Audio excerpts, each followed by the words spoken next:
I know कि मैं तुमसे बहुत ज़्यादा टाइम के बाद मिल रहा हूँ क्योंकि बीच में बहुत ज़्यादा कुछ काम आ गया था। और तो चलो बिना टाइम वेस्ट करे स्टोरी को शुरू करते हैं। आज की स्टोरी को रोहित ने शेयर किया है। उसने कहा कि वो जहाँ पढ़ाई करता था कॉलेज में, उसके पास ही एक जगह पर वो रहता था। बहुत ज़्यादा दूर नहीं था उसका कॉलेज उस घर से। तो अब होता क्या है कि रोहित कुछ घर के प्रॉब्लम की वजह से, कुछ घर के मैटर की वजह से वो चला जाता है कहीं अपने कॉलेज के ही थोड़ी सी बगल में। एक ठो हॉस्टल टाइप का होता है, तो वो उस जगह पर रहने के लिए चला जाता है। बहुत उसमें उसमें जो फ़ीस होती है वो भी बहुत कम ही होती है, बहुत ज़्यादा नहीं होती। वो स्टूडेंट्स के लिए ही बनाया जाता है। अब होता क्या है कि रोहित चाहता है और वहाँ पर वो रह रहा होता है। सब कुछ बहुत बिल्कुल सही चल रहा होता है, लेकिन अचानक से कुछ ऐसी ट्रेजेडी हो जाती है रोहित के साथ जिससे उस हॉस्टल में लिटरली कोई भी नहीं जाना चाहता। फिर होता क्या है कि रोहित जिस हॉस्टल में रुका हुआ था और उसके कुछ 1 से 2 किलोमीटर के अंदर ही उसका कॉलेज था।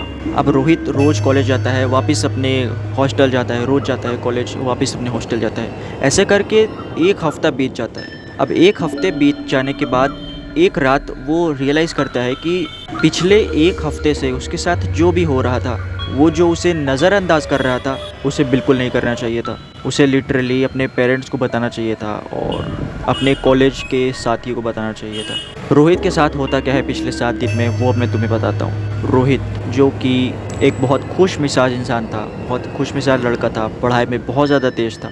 वो अपने हर सब्जेक्ट में बहुत अच्छा परफॉर्म करता था। उसके बहुत अच्छे दोस्त भी थे, लेकिन बीच में कुछ ऐसा होता है उस हफ्ते के अंदर, उस 7 दिन के अंदर, जिससे पूरा हॉस्टल सदमे में था।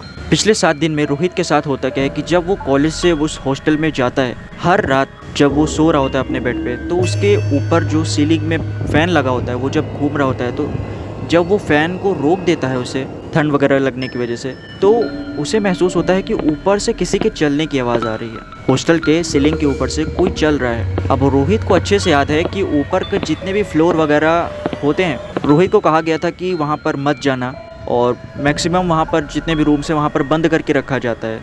रोहित को उस समय पिछले इन 7 दिन में ये बातें याद आने लगी थी। अब पिछले 7 दिनों में कुछ ऐसा मौसम भी था कि उसे पंखा, अपना फ़ैन बंद करते रहना था। जिस दिन वो फ़ैन को ऑन रखता तब उसे आवाज़ नहीं आती, क्योंकि फ़ैन की आवाज़ थोड़ी सी ज़्यादा थी। अब रोहित जैसे ही फ़ैन को बंद करता, उसे लिटरली वो आवाज़ सुनाई देती। रोहित अब बहुत ज़्यादा अजीब सा महसूस कर रहा था, कन्फ्यूज़न था कि उसे ऐसा क्या है उसके ऊपर, उस सीलिंग के ऊपर, उस फ्लोर में, जो इसे बहुत ज़्यादा मिस्टीरियस बना रहा है। जिन लोगों से वो पूछता कि ऊपर ऐसी आवाज़ क्यों आती है, ऊपर चलने की आवाज़ आती है, ऊपर रोने की आवाज़ आती है, ऐसा क्यों है? तो जो बाकी के हॉस्टल वाले थे, उसके दोस्त थे, वो बताते हैं कि तू इन सब चीज़ों पे बहुत ज़्यादा ध्यान मत दे, ये सब ऐसे ही है, इस सब पे ज़्यादा ध्यान मत दे, बस दूर रहो उससे, उससे तुम दूर रहो। ऐसा कह के हर बार रोहित को मना कर दिया जाता। अब रोहित क्या करता है कि एक दिन रात के समय पर बहुत ज़्यादा क्यूरियोसिटी होने के कारण वो रोहित सेकंड उस फ्लोर के ऊपर चला जाता है सीढ़ियों से। रोहित को थोड़ा डर तो लग रहा था, लेकिन फिर भी उसे क्यों क्यूरियोसिटी थी कि उसका एक एक पैर हर सीढ़ी पर उठता चला जा रहा था, अपने आप सीढ़ी पर उसका पैर चढ़ता चला जा रहा था। उसका दिमाग उससे कह रहा था कि मत चल, रहने दे, यहाँ पर कुछ तो गलत है, लेकिन फिर भी उसका पैर एक एक सीढ़ी पर क्रॉस करते हुए जा रहा था। अब जैसे ही वो रोहित ऊपर पहुंचता है तो ऊपर देखता है कि ऊपर कोई नहीं है, पूरा सन्नाटा है। सारे कमरों में ताले लगे हुए हैं, पूरा कमरे में अंधेरा है। ऊपर जो अब क्योंकि रात का समय है, कोई भी लाइट नहीं जल रही है, तो रोहित के हाथ में जो टॉर्च होता है वो जला लेता है उसे और आसपास देखने की कोशिश करता है। मकड़ियों के जाले होते हैं, कुछ नहीं होता है। ऐसा लगता है कि बहुत दिनों से, कई महीनों से उस जगह पर कोई नहीं आया।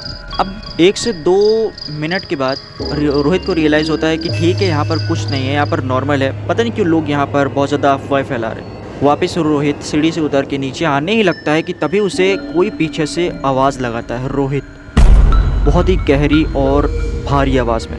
अब रोहित पलट के तुरंत देखता है तो उसे दिखाई देता है एक ऐसा बच्चा जो कि जिसका फेस बहुत ज़्यादा जल चुका है, बहुत ख़राब है उसके कपड़े फटे हुए हैं, और वो रोहित को बुला रहा है, उसके हाथ से ऐसे करके बुला रहा है। और रोहित ये देखता है कि उसके हाथ से खून टपक रहा है, उसके हाथ में बहुत ज़्यादा घाव है अब रोहित, अंधेरे का टाइम था, रोहित जब टॉर्च जलाकर उस लड़के को देखता है तो बहुत ज़्यादा डर जाता है। वो इतना ज़्यादा डर जाता है कि लिटरली सबसे पहले वो इतना तेज़ी से नीचे की तरफ भागता है चिल्लाते हुए।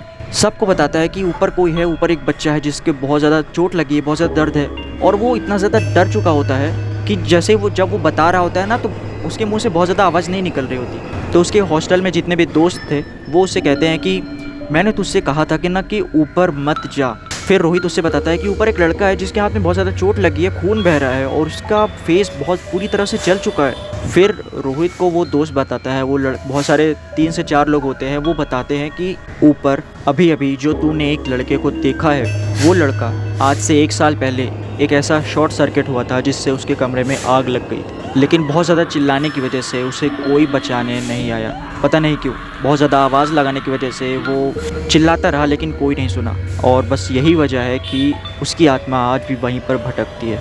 रोहित को लगा ये सब कहानी एक झूठ है, क्योंकि उसे अपने आँखों पर पूरा भरोसा था।